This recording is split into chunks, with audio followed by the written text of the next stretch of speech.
Good afternoon, everyone. Reminder, today we have simultaneous translation. So if you want to listen in Sinhala and Tamil, please do feel free to tune in. So first and foremost, thank you all for being here with us. A special note of thanks to our esteemed panelists as well. Today, our keynote speaker is going to be Dr. Ahmed Shahid. He's the UN Special Rapporteur for Freedom of Religion or Belief. And we have guest speakers, Professor Savitri Gunasekara, Radhika Kumaraswamy, Honorable M.A. Sumandaran, and Dr. Rajan Hool. So Muslims in post-war Sri Lanka, Repression, Resistance, and Reform is an apt title for the book we are about to launch today. Considering what has been going on post-war in Sri Lanka and in the recent past concerning religious minorities. So the book is reflective of the past and the ongoing issues and contemporary challenges faced by religious minorities, particularly the Muslim community. So it is my absolute pleasure to introduce Shreen Sarur. She needs no introduction as such. Shreen is the editor of the book that we will be launching today, Muslims in Post-War in Sri Lanka, Repression, Resistance and Reform, is an ardent advocate for women's and minority rights. Ms. Sarur is co-founder of the Mana Women's Development and the Women's Action Network. She's also a founding member of the Alliance for Minorities. So over to you, Shreen. Thank you very much, Yamini. Good evening to you all. I am glad to connect with many friends. Thank you very much for joining with us today. I'm also very happy to see the interest and large number of participants here. It gives me great satisfaction to see that we are able to launch this book despite several pandemic-related challenges.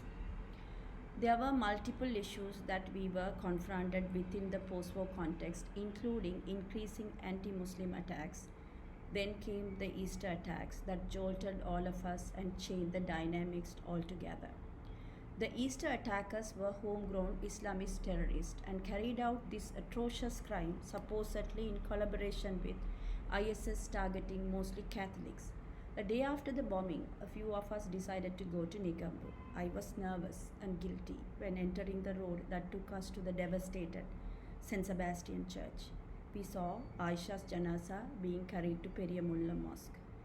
Aisha was a 12-year-old child born to a Muslim father and a Catholic mother, and her grandmother has taken her to the church on that fatal day. We prayed for her and walked onto the Katuapiti road that led to St. Sebastian Church. A couple of Muslim men who had close ties to the victims decided to walk behind us because they too were nervous to walk into an area where their close friends lived. The Islamist terror attack made them an enemy of one's close-knit community. What I saw there brought back my childhood memory of living in the war-torn north. White flags all over the street, banners with victims' photos on every house wall, sometimes the entire family in those banners, relatives weeping and consoling each other, people like us confused and not knowing what to do other than crying with them. Body bags were brought in, and in some houses there was no one left to accept them.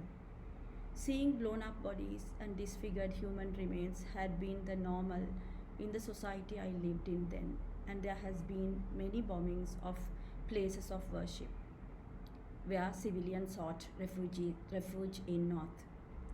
But the Katuapitiya carnage brought in different fear in me. That is the clash between two faiths driven globally.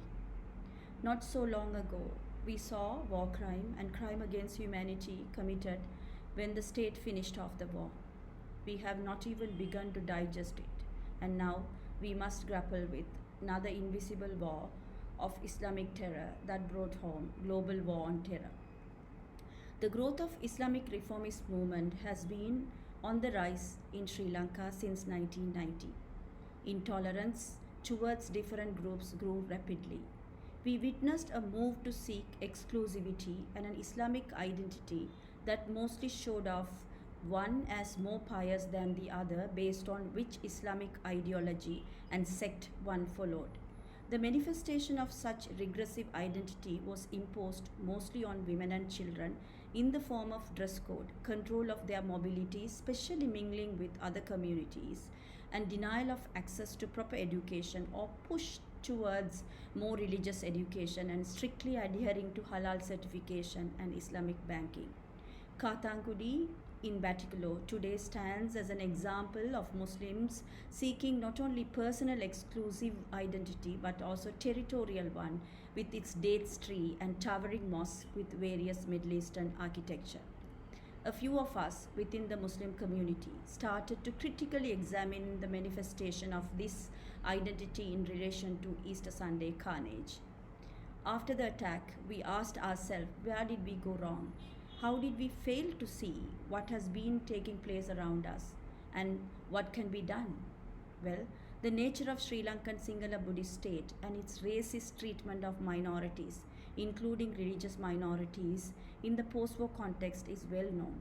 But we pondered the question of how a small group of people could carry out this politically lethal project, which must have been in the making for some time.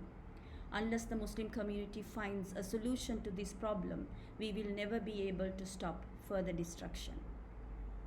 This book not only details the suffering of and violence and discrimination against the Muslims, but also offers a critical and introspective account of religious identity politics. The conversation I have had over the years with the authors of various articles in this book have been vibrant and vivid and capture some of these complexities. These conversations are still going on. I am grateful to my fellow authors' time, wonderful conversation and tireless commitment to resist against Islamophobia, racism and radicalization. I would like to thank all contributors for their dedicated work, not only for writing their essays, but also their active involvement in addressing injustices across the communities, namely Yamini, Bhavani, Ambika, Gihan, Amalini, Senel, Harindrini, Prakesh, Shankina, Maithili, Farah, Nabila, Faiz, Anisha, Sarala, Ponni, Mukaddasa, and Thiru. I also want to acknowledge late Professor Kadri Ismail for inspiring me to put together this collection. Thank you very much. Over to you, Yamini.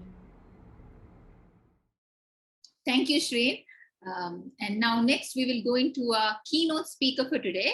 Dr. Shahid is the UN Special Rapporteur on Freedom of Religion or Belief. Dr. Shahid assumed his mandate as Special Rapporteur on Freedom of Religion or Belief on the 1st of November 2016. He serves as the Deputy Director for the Essex Human Rights Center. He's a career diplomat. He has served twice and held office at the Foreign Affairs of Maldives. He has also led Maldives' efforts to embrace international human rights standards between 2003 and 2011. In 2015, Dr. Shahid won the UN Foundation Leo Nevas Human Rights Global Leadership Award. So without taking much time, over to you, Dr. Shahid. Thank you. The establishment of the Truth and Reconciliation Commission and the special judicial mechanisms.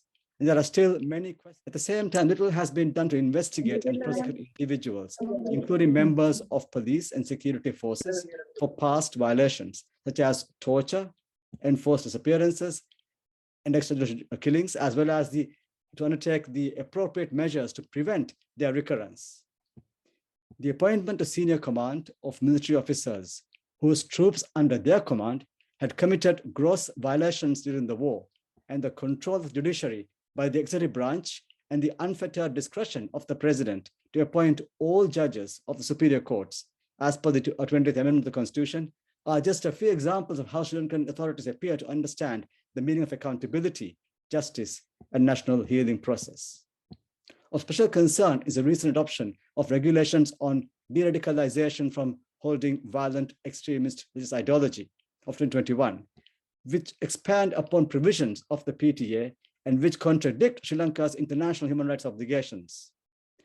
Just 2 months back, my mandate, along with other UN experts, wrote to the government raising concern about these regulations, the violations of the rights to freedom of expression, religion or belief, violation of due process rights, and of course, an imposition of mandatory rehabilitation without trial of all those suspected of causing or intending to cause violence or radical disharmony.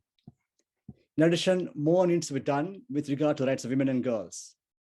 In this context, I have always reiterated that religion should never be an impediment to the enjoyment of all human rights by every person, irrespective of gender, gender identity, or sexual orientation. We have to keep in mind that the protection of certain ethnic or religious communities against discrimination or violence doesn't mean an automatic approval of any communitarian practice or belief that may violate the rights of certain individuals within the said communities.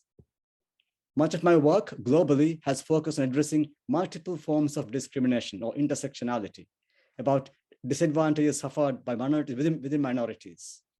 Women and girls in faith-based communities are often in this situation. Religious beliefs or cultural traditions should never be invoked to justify human rights violations against women and girls, as well as against LGBTQ persons.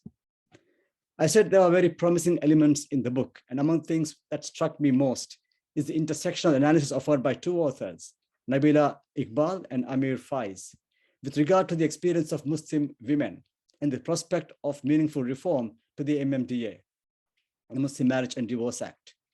The reform proposals come at a time when there is also heightened international attention on the role of women in fostering peace and security, and the delivery of the Sustainable Development Goals, the SDGs, which pledges to leave no one behind.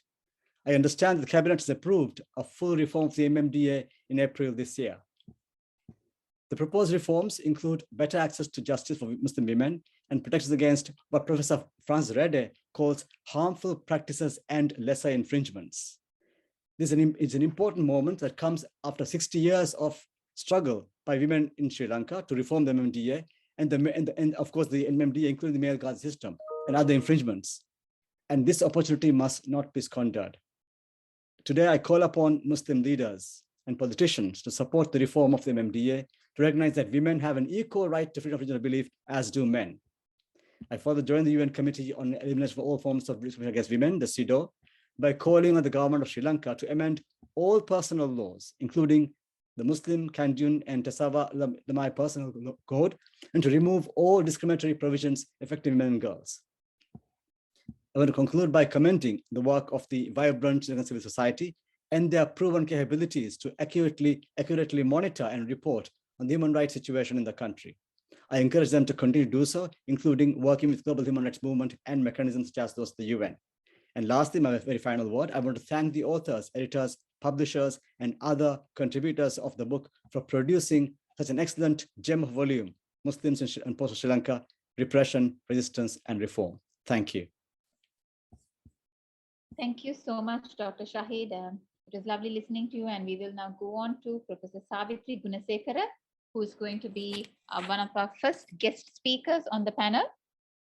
Professor Savitri Gunasekara is an emeritus professor of law. She was the first female vice chancellor and first woman professor of law at the University of Colombo. From 1999 to 2002, she served as a member of the UN Committee on the Elimination of Discrimination Against Women. She was chairperson and member of the Asian Development Bank's External Forum on Gender and Development. Professor Gunasekara has published widely in the areas of human rights, gender, development, and governance. Over to you, Professor Gunasekara. Thank you very much for inviting me to participate in this webinar that will launch the book Muslims, Post-War Sri Lanka, Repression, Resistance, and Reform. We live in difficult times, not just a pandemic, a critical public health crisis, an economic crisis, collapsing public institutions, and a daily crisis in governance that we have not perhaps witnessed before. These are dark times that fill many of us citizens with a sense of hopelessness. But this book places in the public domain a darker reality of anguish, pain, marginalization, insecurity, and repression of the Muslim community, a reality that is regularly denied by the state and sometimes other citizens. There is an abundance of scholarship on ethnic and religious intolerance and violence in Sri Lanka. The content and diversity of this, the authorship of this book, gives it a kind of, the diversity in the content of this book gives it a kind of authenticity. Unlike scholarly work, which is only scholarly, this carries the responses and insights of a range of persons from within the Muslim community. The focus on resistance by challenging false narratives in a new virtual media and in an internal process of reflection, criticism, and consensus building and reform, particularly for Muslim personal law, and activism for change provide very important insights. I hope that it reaches a wider non-Muslim readership, helping them too to understand their own realities. The venality of authoritarian and majoritarian Sri Lanka, of the authoritarian and majoritarian Sri Lankan state emerges through this study too, and in this book, as it does in so much scholarship. It has been analyzed and documented over many decades. But I was struck by a comment of Dr. Rajan Kool, which resonated with me from my personal experience and coming from perhaps a different generation. Dr. Rajan Kool raises a question: what is this abstract state, authoritarian, majoritarian state that we demonize? Is not that state also a reflection of another reality? The toxicity of identity politics that manipulates people to perpetrate violence against minorities. As someone of a different generation, I want to reflect on that. The British colonial project documented us as Kandyan Sinhalese, Low Country Sinhalese, Malabars, and Moors. Yet the scholarship of a range of writers, including Dananath Sacra, Arasarattam, Noor Yalman, and Lorna Devaraja, demonstrate that there was a time in this country when different communities lived in peace with respect for each other, their religions, and forging bonds of friendship and respect to their own ethnic, even recognizing their own or through their own ethnic and religious identities. This was an important dimension of lived reality. The research suggests that Muslim communities were not just a docile, passive minority that sacrificed the well-being of the community in order to achieve some short-term gains and acceptance by the majority community. An environment of tolerance and diversity has been captured in a lot of this work. And that tolerance of diversity and respect for difference prevented the destructive violence that we have witnessed with this enormous sense of the other. People change, and in the post-Indian period, we have seen the remarkable strength of identity politics. I come from the Kandyan community, and I recall in childhood our elders sitting around a table and talking of the marginalization of the Kandyan community in relation to the Low Country Sinhalese community. Matriarch of the family once said that no daughter of this family will marry a man below the hills of Kadugannawa. Of course, some of us broke the mold. But the fact is that that sense of special identity in the case of Kandyan and Low Country Sinhalese did not thrive because the demand for separate representation, etc., by some of the Kandyan community, fortunately for us, did not survive. And so we didn't have this cross of personal identity seeking space. In my own life, I was born at a time when the Swabhasha policy meant that we studied in Sinhala and English in primary school, Sinhala and Tamil in the primary schools, but we were taught English every day, and so we moved into an English stream.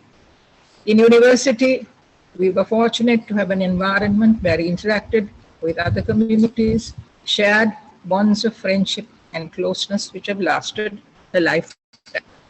And then subsequently in the professions, despite of all the stresses of conflict, there was an area in which there was space for respect for diversity and for respect for people's participation in whatever they did, and institutions were strong. I still recall the time that I in the Open University and Dr. Rajan Pool and the late Rajani Thiranagama sat together in this organization called University Teachers for Human Rights. That was permitted by the Vice Chancellor of that time. It was permitted by the University Grants Commission of that time, and we were able to do what we want to do in that context. And so, a lot of us connected across ethnicities in common causes, especially in the case of personal law reform. When I taught family law and introduced Muslim law into the course, because I was fascinated in researching in it, nobody said, you don't read Arabic in the original, you are a Sinhala. What right do you have to talk about Muslim personal law? So we would work together on reform of the personal laws. And nobody said, you can't say that basically Pesa Valame is in fact Roman Dutch law because it has been evolved in a different way through colonialism. Nobody would challenge that because it was accepted as part of a discourse, something for discussion. So this was the environment in which we operated. And indeed, the late Nisanka Vijayaratna actually established a committee which was supposed to go into reform of all the personal laws. It fell apart for various reasons, and we were asked to work subsequently in our own communities, which we declined. But that was an environment which was also a reality. Today, this is very different. We are boxed in our own communities. And in the matter of personal law, for instance, Muslim personal law reform, yes, it's not only the Muslim community that is a part of it, but other voices are not really considered relevant because we are boxed in our own identities. And in the process of being boxed in our own identities, we also tend to demonize each other as the other. The majoritarianism of post-independence and Sinhala Buddhist majoritarianism in the post-independence period and the politicization of that identity evoked a natural response from the Tamil community, which trapped us in violence for decades. We see now the reality of violence and hatred that has impacted the Muslim community. Indeed, I believe that those of us who reject intolerance in the name of ethnicity or religion and who wish to come together on a common platform of understanding common humanity have become a marginalized, insecure minority in our own country. And we are confronting a much more repressive, militarized state and militant ethnic and religious extremism. I watch Sinhala news, and often in those programs, they refer to Mara Liberkenek, meaning a very liberal person, with disdain. And yet, globalization is such that their dress is always a three-piece suit and the dress with an off-the-shoulder neckline. So we have this funny contradiction. We are global in dress and yet become more and more parochial in our attitudes. Some of the contributions in this volume, however, give me hope. In particular, Dr. Farah Milhan's human rights lens in relation to Muslim law and her recognition that it could provide the insights needed to craft a new personal law with relevance for the community. Similarly, Sarla Emmanuel's work on joint activism in areas of common concern in the East, and Shireen's very important contribution, analyzing the impact of authoritarianism and militarism in our country in recent times. And she refers in particular to a task force which we have all forgotten about, but I believe is still there on the basis of a Gazette notification. And this is the military task force which Shireen refers to, which is set up to, it was tasked with creating a disciplined people and a virtuous people. We've forgotten about that. But this is the militarization that is on record in a Gazette notification, and we see it as a lived reality today in governance. Yet our TV and media are recording today resistance to authoritarianism in its many manifestations. This book talks or speaks to the topic of resistance and reform. I don't know about reform, but certainly we are witnessing resistance to these negative changes that have occurred in our society. And so I believe that it is time to reject the toxicity of politicized identity and together connect on a platform of human rights for all. And by human rights, I don't mean just a Western discourse on civil and political rights, but a meaningful discourse on the indivisibility of all rights, which is that everyone should have access to maximum life chances through both civil liberties and social, economic, and cultural rights. That kind of platform can forge a kind of respect for our pluralism, but with a common vision for what it is that we want for ourselves, for our family, and for our country. There will be in this country a cohort of extremely intolerant Sinhala Buddhist extremists who are trapped in their own identity. This country will also have a cohort of extremist individuals in other communities. To me, our challenge today is to forge a sense of common well-being, a common sense of the way forward, locating it in human rights, even as we respect our difference, value our differences, and want to have our diversity in religion and culture respected. Our challenge today, in my view, is to create another constituency, not a minority in our country, a minority versus majority extremism, but a broad constituency that can go beyond the politics of ethnic identity in a human rights-based approach to development and rights for all our people. I think we are heirs to that tradition. This is no Western tradition because human rights has been born of suffering and abuse of power.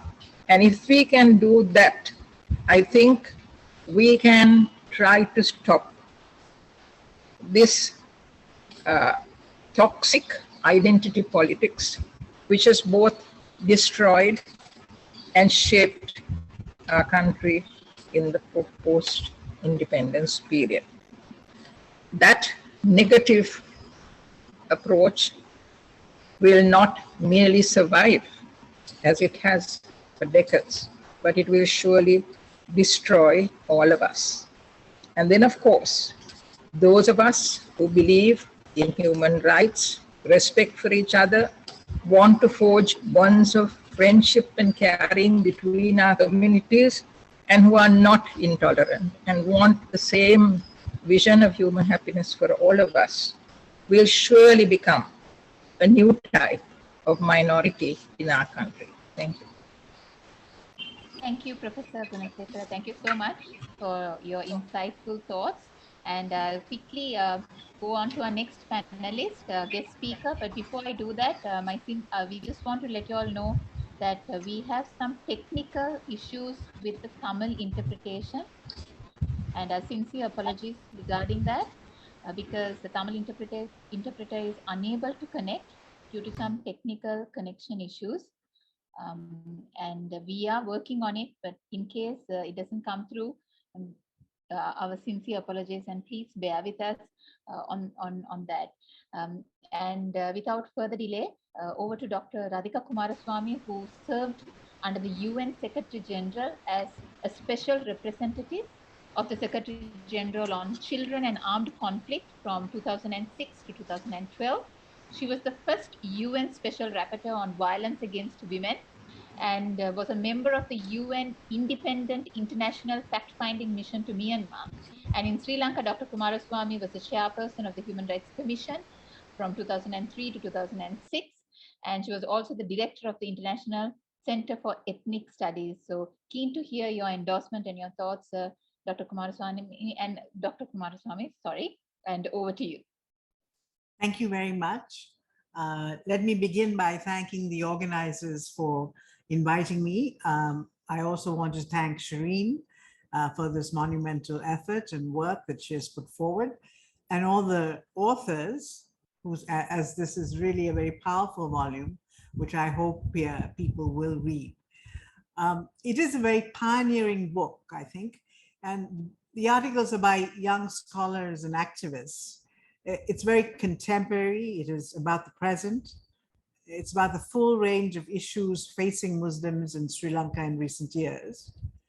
But its focus is on resistance, reform, and struggle. That is its unique vantage point.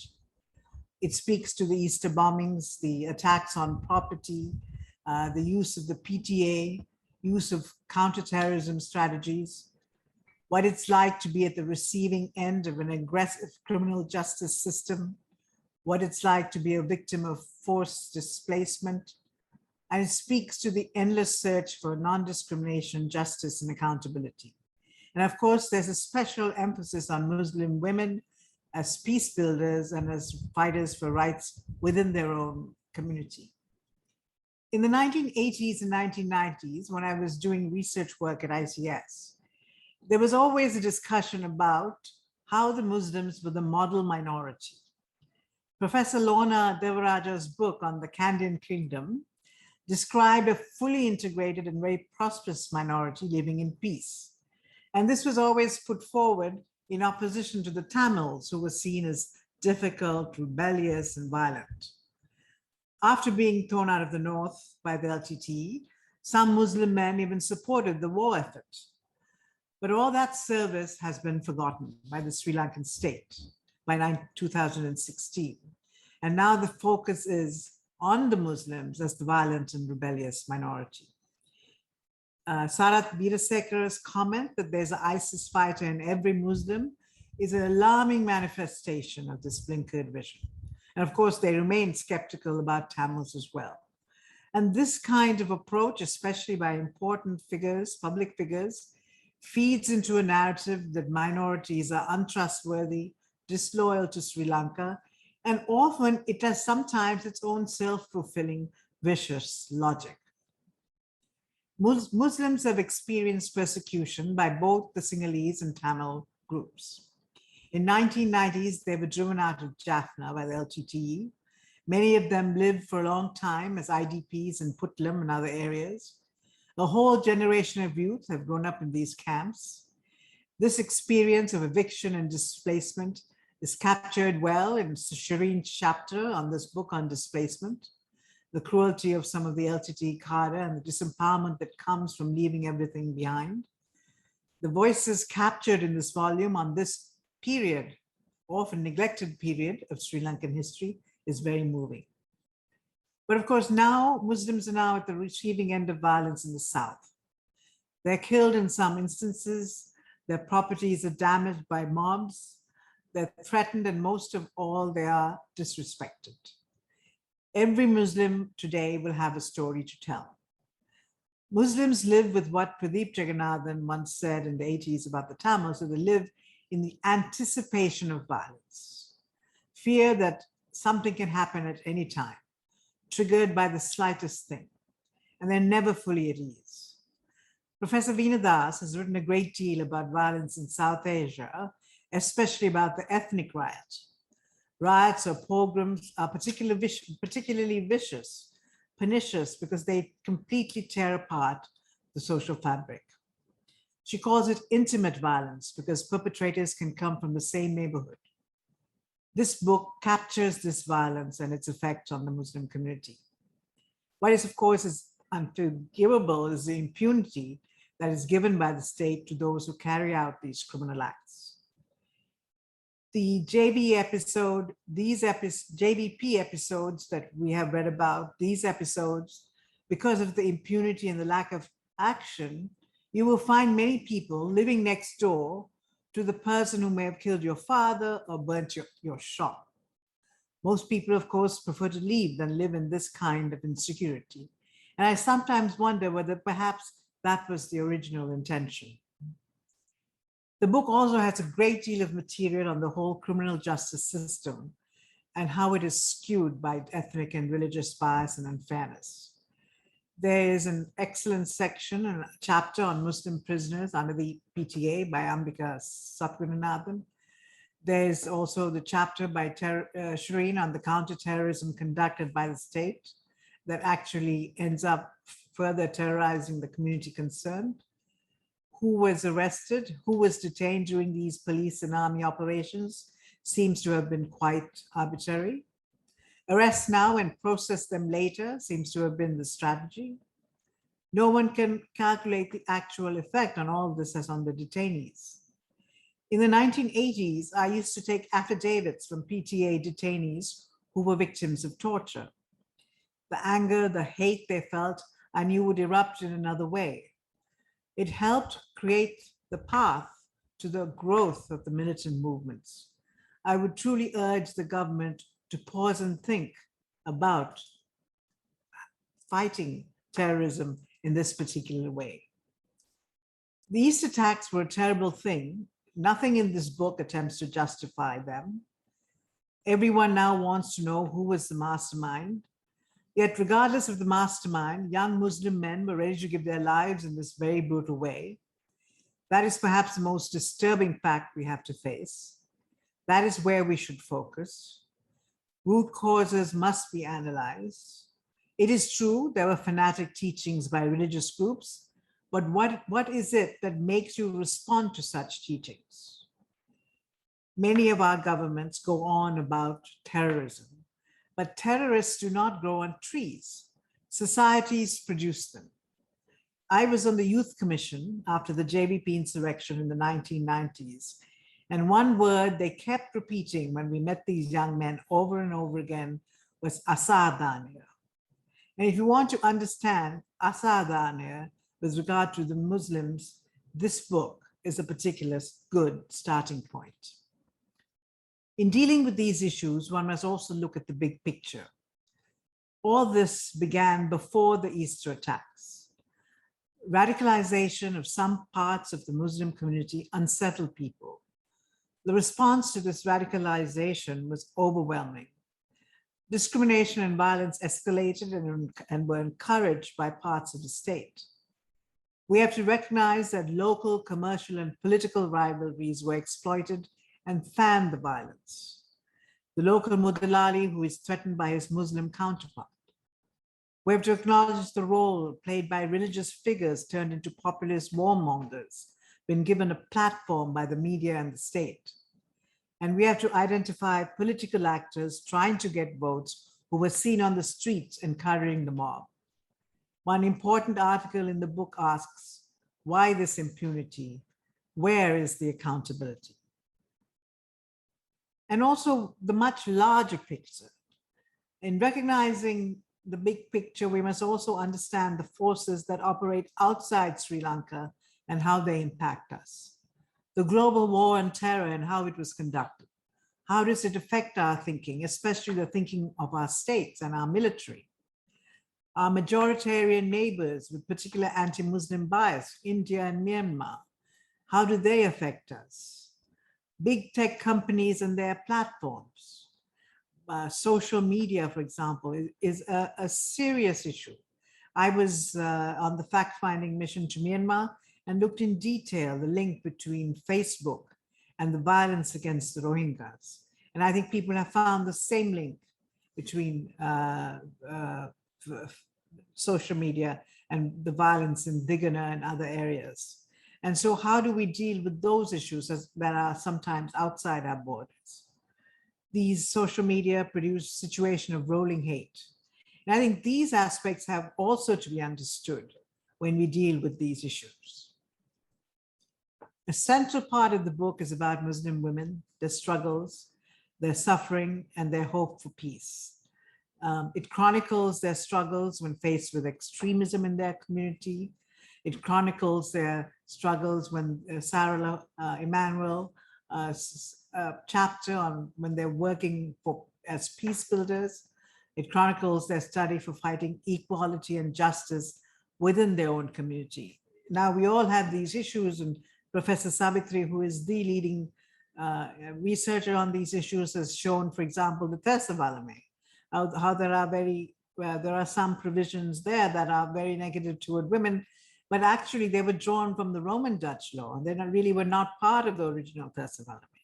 But they continue to have these effects on Tamil women. So it's not only the Muslim community that has issues, but at the moment, the spotlight is on Muslim women. It is also a terrible situation when their bodies and their clothes also suddenly become the concern of the state and society. We are now in the middle of a MMDA controversy, which perhaps captures Muslim women's dilemma more than anything else. As a feminist who believes in intersectionality, I will not forcefully impose a view from the outside. I want what the Muslim women want. They are the ones who are being discriminated against. I'm sure I can speak for most Sri Lankan women if I was to say that we are fully behind their demand for the reform of the MMDA. And if all the Muslim women unite and present one set of proposals, they will have our full support. So let me end by saying, along with Savi, that we must recognize the past, but when we move into the future, as she says, it is time that we get back the universalist ideologies that used to unite us in the decades about the 40s and 50s.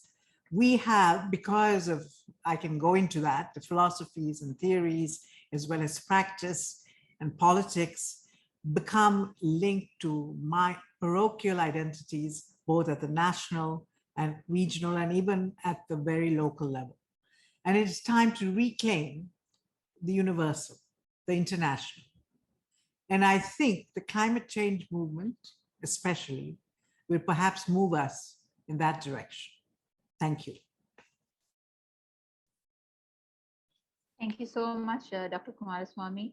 And we'll move next to Honorable M.A. Sumandran, President Council, who's going to be our next guest speaker. He's an attorney at law and one of Sri Lanka's most prominent human rights and constitutional lawyers.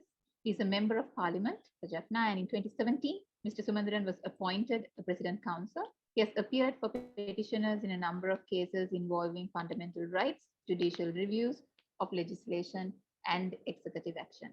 Over to you, Mr. Sumandran, and looking forward to you. Thank you very much. I'm privileged to have been invited to speak on this momentous occasion. First, let me say that as I looked at this book, the word that came to my mind was timely. It's a timely publication. And so let me first congratulate Shreen and all of the authors for their excellent contribution. Shreen has also been the author in some of the articles in this book. And a particular salutation to Shreen for having brought this out at a time like this, when MMDA reform is at the threshold of becoming reality, one hopes. This book, although is titled Muslims in Post-War Sri Lanka, actually gives a snapshot of Muslims in Sri Lanka. Prior to independence, after independence, before the war broke out between the Tamil militants and the state, during the war, and now a crucial period for the Muslims when they are the ones on whom the spotlight is. And so with this one book, reading through these several articles that have been produced, an outsider also can get a fair impression of the place of Muslims in this country. Not just the Muslims, indeed of all citizens, but the focus is on Muslims. Prior to independence, we are told of the place they had in society and the independence struggle, their contribution, etc. And thereafter, the path that their political leaders chartered for the community. But during the war years, or just before that, during the time when the conflict between the Tamils and the state escalated, perhaps in the 1970s and thereafter, how the Muslims chartered a different course in their political journey. And this was adverted to earlier, that they collaborated, I'm using that word carefully, collaborated with the state in suppressing Tamil militancy with some justification. They were evicted from the northern province forcibly. And even today, some sections of the Tamil polity justify that on the basis, some say that this was required because they were collaborating with the state. There are others who patronizingly say that they had to be evicted for their own safety. Now this change of narration, this skewing the history in this way happens all the time. And the Muslims particularly are at the receiving end of that today. Their place in the history of this country is being masked by the community's supposed involvement in the Easter attacks. This book is most welcome because, as was stated earlier, it doesn't justify the Islamist violence. In fact, it criticizes it, and it seeks ways to end that kind of extremism and violent initiatives within their own community. Violence gives rise to violence. We know that. Violence, and then there'll be counter-violence. And it goes on. These cycles of violence has devastated our national life for almost the entirety of our independence period. This must come to an end, and it can come to an end only when the different communities that constitute this country introspect and do that exercise genuinely. And this is an effort by the Muslim community, although I'm aware that many others have contributed to these articles, but an effort by the Muslim community to do that introspection. The only example that I can cite that happened in the Tamil community is by the UTHR, Dr. Rajan, who is here, right through the war and thereafter, of looking inward, being honest about what was happening within the community, as much as criticizing what was happening from without towards the community. MMDA reform has now come to legislation stage. We were told that all personal laws must be reformed, and I'm an ardent supporter of that. In fact, the shortcomings in Tesa Walama ought to be reformed quickly. In the previous effort of drafting a new constitution for our country, we made a provision that all laws, even personal laws, must be subject to the fundamental rights chapter, particularly the provision on equality. We thought in that way, the unequal positions, particularly that of male and female in the personal laws, can be reformed. And I still think that is one way of doing that. But now there is legislation to reform MMDA, and that is most welcome.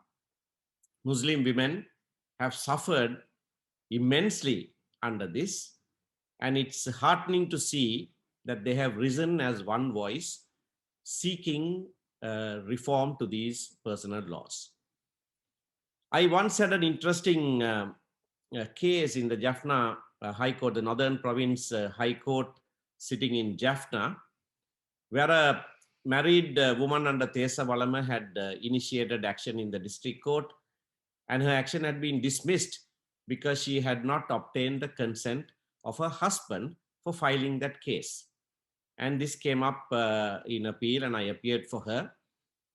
I argued that the High Court of the Northern Province sitting in Jaffna was best positioned to do away with that requirement, because interestingly, the district judge was also a married woman under Tesa Walama. And as you may know, under Tesa Walama, if the husband had not given his permission for initiation of an action in court, the court can grant that permission. So in this instance, if the husband had withheld permission unreasonably, that woman could have got that permission from another married woman governed by Tesa Walama. And that was a ridiculous situation. Of course, I was arguing this before two male judges, and they did not see the need to make any change. And the appeal in the High Court was also dismissed. So Tesa Walama must be reformed. But once we are through with MMDA, I think we will move towards Tesa Walama and other personal laws. The personal laws can remain. I remember Judge Veeramantri saying once that Sri Lanka is embarrassed by the richness of its sources of law than the lack of them. And it's a rich heritage to have an intermingling of all of these different sources coming together, yet they must not be instruments of oppression. They must not treat people unequally. And so, as we move forward, these reforms are essential.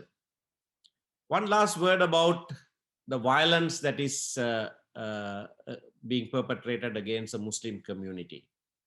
The fears that they are being subjected to, and the arrests and detention of activists and others under the Draconian Prevention of Terrorism Act.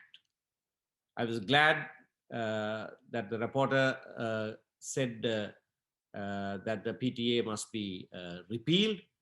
PTA must be repealed. It ought not to have been enacted in the first place.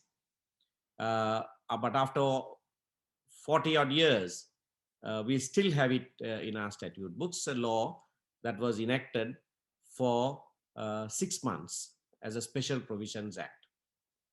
Now, under the provisions of this law, several persons have been arrested and detained, not only on suspicion, but also to compel them to give evidence against others against whom the state wants to take action. Others who are innocent but are being framed. Now, we had a number of those matters come to me. and I'm dealing with some of them. So this particular instrument of oppression, the PTA, must be repealed.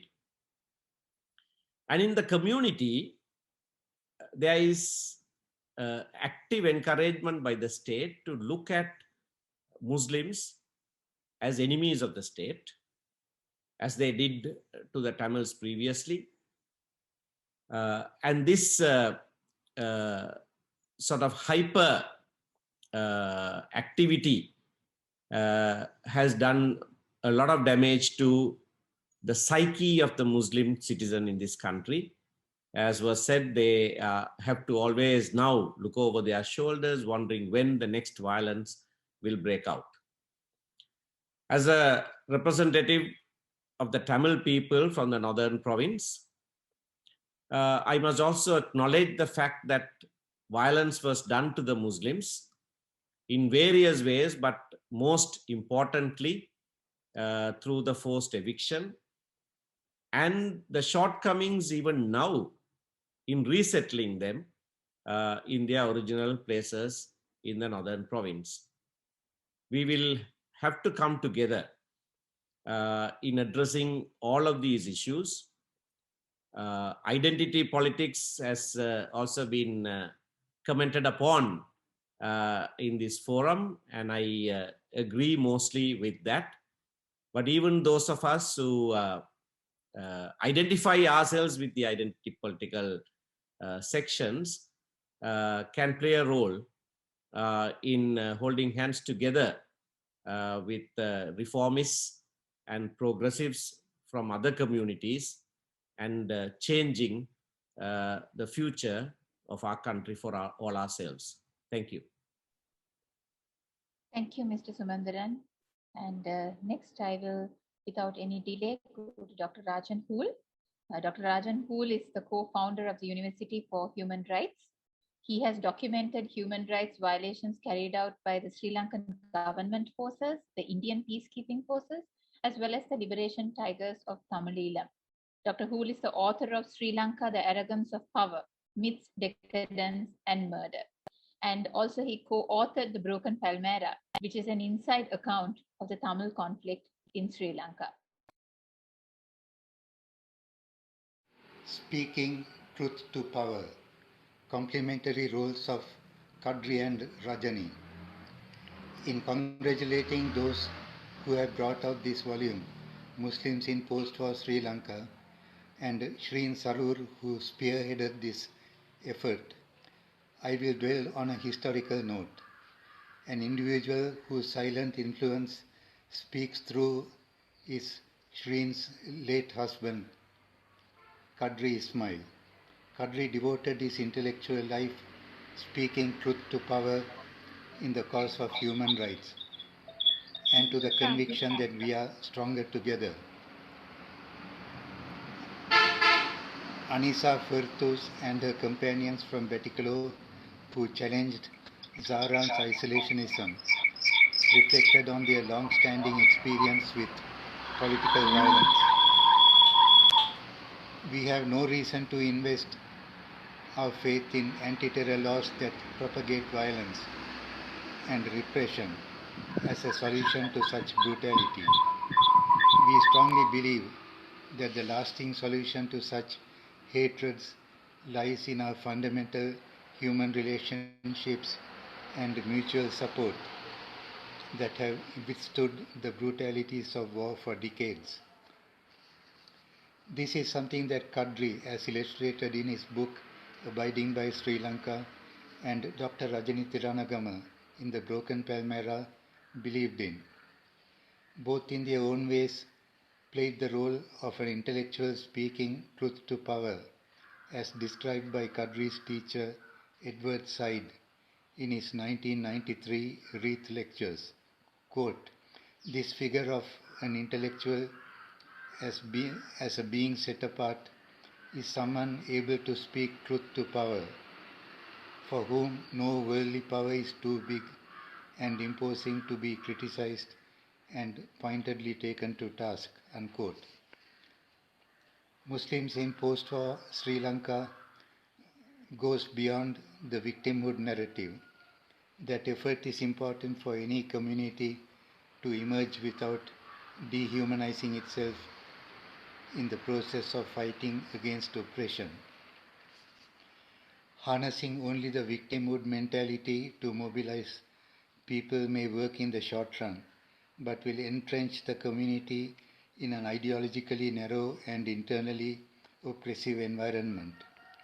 In this regard, the book Challenging the Internal Oppressiveness also helps Islamophobia to be challenged from a strong position. Those who argue that it is counterproductive to raise these issues at present, when Islamophobia is dominating mainstream narratives, are actually reinforcing and undermining the struggle against it. I had the great good fortune to witness Qadri's development as an advocate and intellectual over many years. 1983, a year of notoriety for Lanka, resulted also in a crisis of truth. The need to break out of it was widely felt. The ethnic conflict by the Committee for Rational Development was a scholarly response to this need in 1984. A leading article stated, quote, "Contrary to Tamil opinion, I do not believe that the government actually organized the riots. Rather, it was organized for the government by forces which the government itself had created, albeit for other purposes," unquote. Such evasions provided cover for the president to shift the blame by proscribing three left parties. It defined judicial and academic responses for the coming decades. It must have been very frustrating for someone like Qadri. The resulting impunity seems irreversible at present. In a rare sign of hope, Vijita Yapa, as editor of The Island, encouraged Qadri and DBS Jairaj to write quite freely. On 28 April 1985, Qadri in his column trashed the government's attempt to blame local Muslims for an attack on Tamils, when it denied that the STF had attacked the Tamil village of Karaithivu 2 weeks earlier, killing 11 persons, pointing out that guns possessed by local Muslims had been taken back under emergency regulations. That was Qadri's uncompromising commitment to the truth, which had become dangerous. In Jaffna, a similar commitment to the truth was advanced by some of us involved with the Saturday Review, edited by Gamini Navaratna with A.J. Kanagaratna. It was in October 1987, just after the Indian Army took Jaffna, that Qadri was in Jaffna, where he was injured by shrapnel from a missile. He had discussions with my colleagues in the UTHR Jaffna, Rajani and Sridharan, who with me conceived of the book The Broken Palmyra, to tell the unvarnished truth about the war and ourselves. In it, Rajani wrote a scathing and prophetic assessment of the LTTE. Quote, "The legendary tigers will go to their demise, with their legends smeared with the blood and tears of victims of their own misdoings. A new tiger will not emerge from their ashes. Only by breaking with this whole history and its dominant ideology can a new liberating outlook be born," unquote. Qadri wrote in the CPA collection Republic at 40 in 2012, quote, "I hold the LTT, a dogmatically nationalist, self-glorifying, monopolistic, militarist, capitalist, anti-democratic, patriarchal, mass-murdering entity, and the same of the Rajapaksa government," unquote. The latter he described as insatiably corrupt, anti-poor, anti-subaltern, and pathologically insecure, unquote. This was a time Kadri must have still felt keenly the murder of his former journalist colleague Lasantha Vikramatunga in 2009, confirming that Sri Lanka was no place for him. To Kadri, speaking truth to power had to be done bluntly. No individual was to be spared. He said in his book, quote, social science is allergic to the singular. It must repress difference, unquote. Abiding by Sri Lanka was written in the context of the Norway-sponsored peace process, which Tamil dissidents felt placed them under a sentence of death for an elusive peace. Kadri further wrote, quote, is it ethical to seek compromise with a genocidal nationalism? We have two in this case, given not just Sinhalese nationalism's response to the Tamils, but also Tamil nationalism's response to the Muslims, unquote. That question has not gone away. It created a sharp divide between anthropologists and scholars whose focus was human rights. The former tend to denounce the latter as not academic, as also seen in reviews of Kadri's book. Even academics know the convenience of links to power, and that is why they generally fail in speaking truth to power. As for bluntness, Kadri, after leaving journalism, confined himself to critiquing academic writings. In Rajani's case, while attacking the LTT as condemned by the process of which it was both an agent and victim, she did not attack Prabhakaran directly. To her, he was a product of elite politics. Quote, the militants were not the initiators. They were the continuation of this history.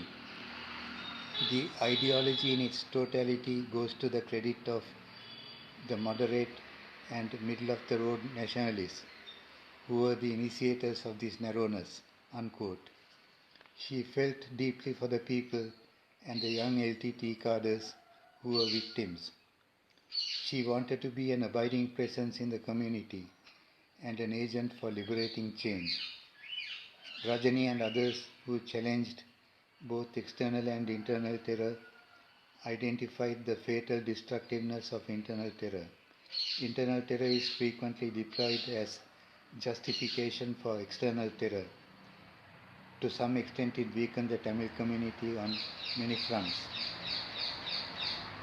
Opening up space was the main aim of the Broken Time era and the UTHR reports. And the volume Muslims in Post-War Sri Lanka too will play an important role in this regard.